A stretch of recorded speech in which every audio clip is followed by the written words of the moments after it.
Hello friends, ఈరోజు మా ఇంట్లో వెజ్ ఆమ్లెట్ చేసుకుంటున్నాను ఫ్రెండ్స్. శనగపిండి తీసుకున్నాను. దానికి 4 గరిటెల శనగపిండి, 1 గరిటె బియ్యపిండి తీసుకుంటున్నా. దానికి తగ్గట్టు ఉప్పు, కారం, జీలకర్ర, కమ్మదనం కోసం కొద్దిగా పెరుగు వేసుకుంటున్నాను. ఇవన్నీ వేసుకొని కొంచెం నీళ్ళు వేసి కలుపుకుంటాను. నీళ్ళు వేసి కలుపుతున్నాను. పిండి బాగా ఉండలు లేకుండా కలుపుకున్నాక ఇందులో కొత్తిమీర, పచ్చిమిరపకాయలు, కరివేపాకు కట్ చేసుకున్నాను ఫ్రెండ్స్, ఉల్లిపాయలు, క్యారెట్, క్యాబేజీ ఇవన్నీ ఇందులో వేసి కలుపుతాను. కూరగాయ ముక్కలన్నీ ఇట్లా బాగా కలుపుకోవాలి.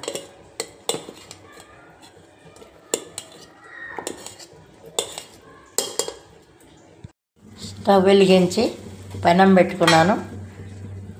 పెనం కాలేక ఇప్పుడు నేను ఆమ్లెట్ వేసుకుంటాను. ఒకటి అయిపోయింది ఫ్రెండ్స్, ఇంకోటి వేసుకుంటున్నాను.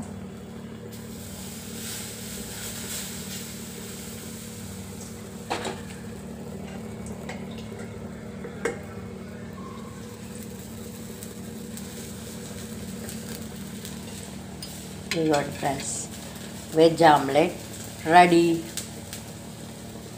ఈ వీడియో నచ్చినట్లయితే please like, share and subscribe my channel.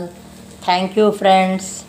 Hello friends, ఈరోజు మా ఇంట్లో వెజ్ ఆమ్లెట్ చేసుకుంటున్నాను ఫ్రెండ్స్. శనగపిండి తీసుకున్నాను. దానికి 4 గరిటెల శనగపిండి, 1 గరిటె బియ్యపిండి తీసుకుంటున్నా. దానికి తగ్గట్టు ఉప్పు, కారం, జీలకర్ర, కమ్మదనం కోసం కొద్దిగా పెరుగు వేసుకుంటున్నాను. ఇవన్నీ వేసుకొని కొంచెం నీళ్ళు వేసి కలుపుకుంటాను. నీళ్ళు వేసి కలుపుతున్నాను. పిండి బాగా ఉండలు లేకుండా కలుపుకున్నాక ఇందులో కొత్తిమీర, పచ్చిమిరపకాయలు, కరివేపాకు కట్ చేసుకున్నాను ఫ్రెండ్స్, ఉల్లిపాయలు, క్యారెట్, క్యాబేజీ ఇవన్నీ ఇందులో వేసి కలుపుతాను. కూరగాయ ముక్కలన్నీ ఇట్లా బాగా కలుపుకోవాలి.